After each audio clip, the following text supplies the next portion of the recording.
In this tip, we'll see a few examples for positive lookarounds in regular expressions.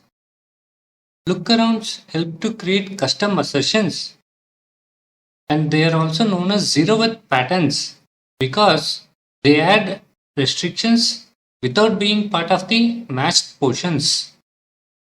Consider this sample input string. Let's say we want to match digit characters only if it is followed by a comma character. So in this particular sample string, only these two occurrences of digits should be matched.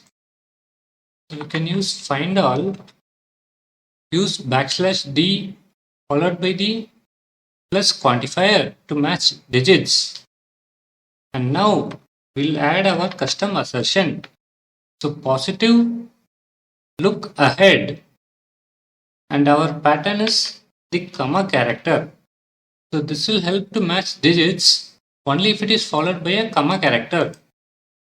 And you can see we get only these two occurrences in the output. Next, let us add a positive look behind condition as well.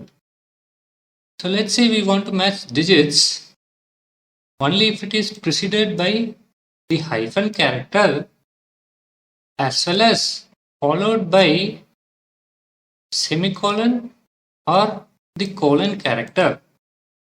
So we can modify our previous pattern. So look ahead condition is colon or semicolon character. Now we will add a look behind condition as well. So it is the hyphen character. So only this particular digit sequence satisfies both these positive assertions.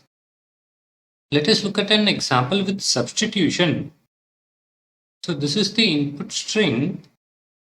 Our goal is to match par as long as part occurs as a whole word later in the line, and such matches should be surrounded by square brackets.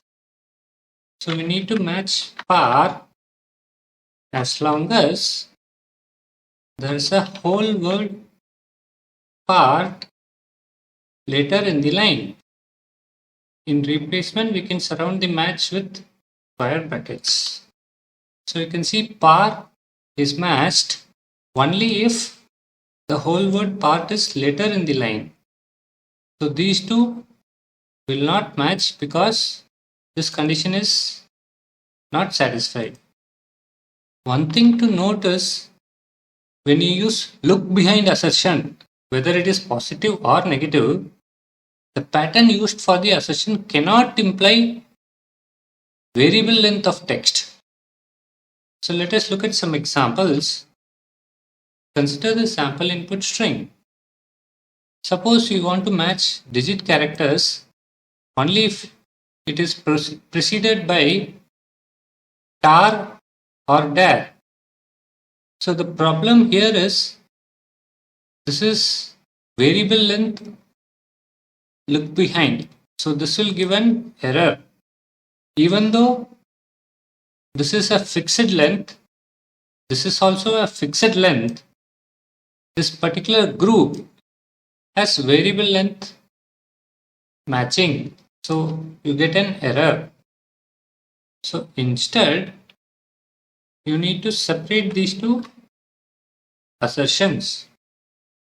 So this is a separate assertion and this is another assertion, and they are combined with the OR operator. So now we should get our required output. Similarly, if you use a negative look behind, you will get the same error. So in this case, we can simply put our negative assertions next to each other. So this condition should not match and this condition should not match.